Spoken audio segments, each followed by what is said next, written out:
Hello and a Happy New Year to you all. Nice to see you again. Um, okay, so it's fine New Year's morning. It's really, really lovely here. And I want to tell you today a little ploy I used for marketing technique and promoting the product. And I thought this would be a good day to do it. So this is how I travel the world using this technique that maybe you could do so. Okay? First of all, to summarise how I did it, I wrote a little limerick. It's one I did earlier, but only this morning, about an hour ago. And it sums it up, what happened here, how it occurred. And I'll explain it later as I go on. Okay, if you like anything of this video, give us a like button, and I'd be really delighted as a New Year's offer if you would subscribe to my channel, and really appreciate that. So there you go. Here's the limerick, and this explains it in a nutshell. So here it goes. To get airline tickets for free would always be easy for me.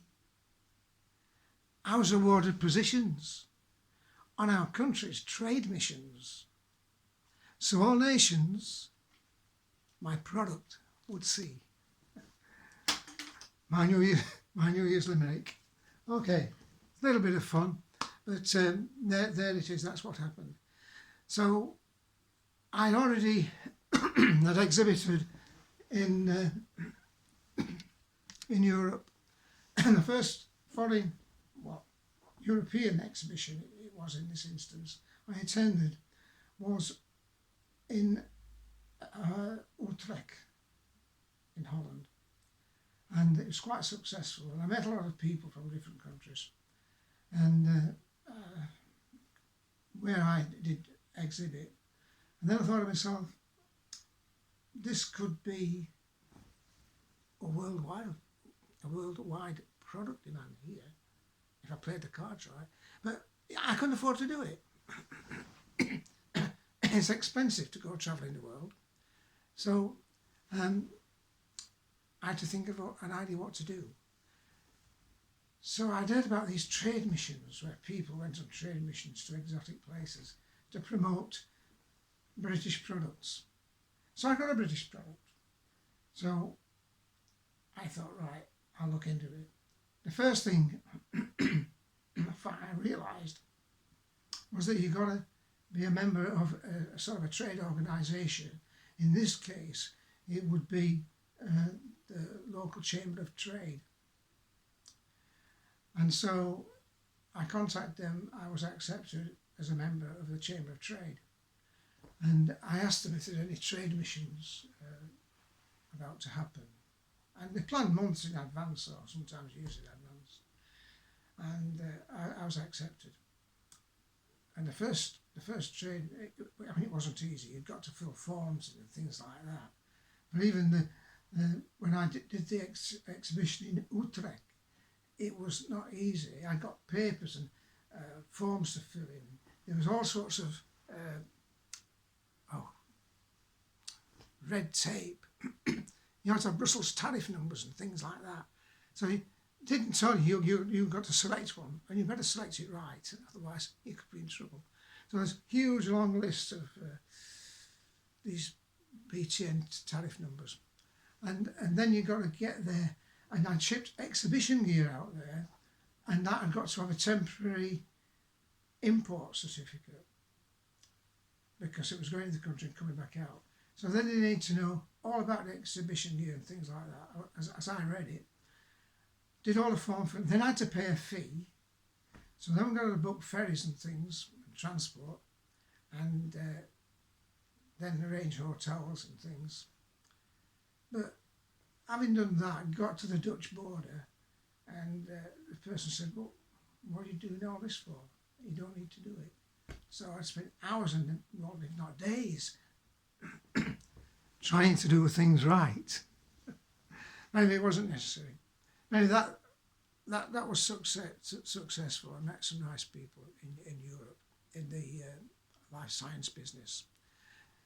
So then going back to the trade missions, the first one I went on was, just a minute, yeah, it was one I heard of. There was a trade mission going to Hong Kong. I thought, well, that sounds an exotic place. I'd never been to Hong Kong.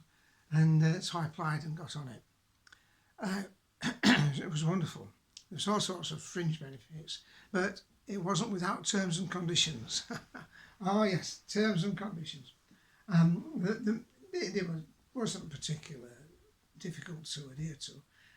One of the main things is that you had to attend a briefing meeting at the British Embassy consulate, which was in Hong Kong, and they would tell you what the local trade was like, and it was really very good. So on arrival there, they were very helpful. They provided you with office facilities and full office facilities. Could write secretaries' letters and your telephone contacts and things. It was really good when they did it, and extremely helpful. So that's my first trip to Hong Kong, and yeah, it was rather nice. So, and that was quite expensive, but with the trade missions, if you were awarded a place, you also were awarded a grant. So that offset a lot of money, and usually paid for the airfare anyway. And you could usually get that at a cheaper rate. So it was organised by the local Chamber of Trade that got preferential rates and preferential treatment and boarding facilities. Yeah, I went down to Heathrow and they took us to the VIP lounge and complimentary refreshments and proper meals, dinner and things like that. And I always remember the airline was Cathay Pacific. For you who've never travelled Cathay Pacific, I'm telling you, it was a really nice airline. It was superb. I've been on a few, and that was good. I'm not getting paid any commission from Cathay Pacific, but it was really good. Immaculate aircraft and attentive crew was superb. I always remember that. And I remember that one time in Hong Kong, I don't know, I think this is this time, or it might have been, I've been several times, but on one occasion, I can tell you, it was, I think it was the second occasion, but I arrived there and it was in the middle of the typhoon season. Yes, it could restrict movement rather much there. So I thought, well, I'd better get on the road here and knock on a few doors. So after I'd been to the briefing at the British Embassy, within 1 hour of arriving at the hotel, I'd showered and changed. I was out on the road looking for my first prospect to knock on their door, which I'd previously arranged via the facilities offered by the British Embassy. It was good. I'd recommend it to anyone. If you could get on that to display your products, you might as well. And it will help you financially too. So I was out, located my first potential client, and got to the office of this Chinese Hong Kong organisation. And the first thing to do was, you can't go straight into a sales pitch. You have to sit down and have Chinese tea or coffee, whatever you meant, whatever you preferred. Anyway, I selected coffee. It's no big deal. But when I saw the tea out I just, oh, can I change my mind? I'd like tea. And he said, oh yes, of course. It was lovely. So we had a good presentation. I think it was so successful. And then the warnings for the typhoon, they came in stages, 1, 2, 3, 4 or whatever. And it was on the, while I was there, it was on the don't go out of the hotel warning. It's too dangerous. So there I was. I wasn't in Hong Kong. I had to travel by Star Ferry to mainland China, which was in them days called the New Territories from Kowloon. So I took the Star Ferry from Victoria Key or something, whatever it was, to Kowloon on the Star Ferry. It's still running today, it's marvellous. And when I got there, I thought, get the business done. When I come to get back to Hong Kong side, of course, Star Ferries weren't running. It stopped. All action had stopped. And I thought, well, I'm going to get back to Hong Kong side here. And typhoon was howling, it was awful. And I looked at taxis, naturally, loads of taxis in Hong Kong, all red ones. And it was quickest way to travel, I suppose. The mass transit railway, that had stopped. And there was just nothing there. It was the only option, taxis. But I tried several taxis people, and the taxis men said, no way, we're not going to Hong Kong side in this typhoon. It just wasn't going to happen. And so I thought, maybe I could spend the night in a bus shelter or something. I don't know, but it was very bad. And I was approached by a very nice young lady. Oh, yeah, she was really nice. And she spoke in perfect English. And she was Chinese, of course. And I didn't speak any Chinese at the time, whether it be Mandarin or the local the local dialect in the south of China was Cantonese or Guangdonghua, whereby most of China speak Mandarin, which is Putonghua. I know quite a bit of that now, having been a few times. But anyway, she was speaking perfect English. It was really good. And she said, are you trying to get to Hong Kong side? I said, yeah, how can we do that? She says, well, all the taxis stopped running, but I think I know a taxi person that will take us if we share the cost.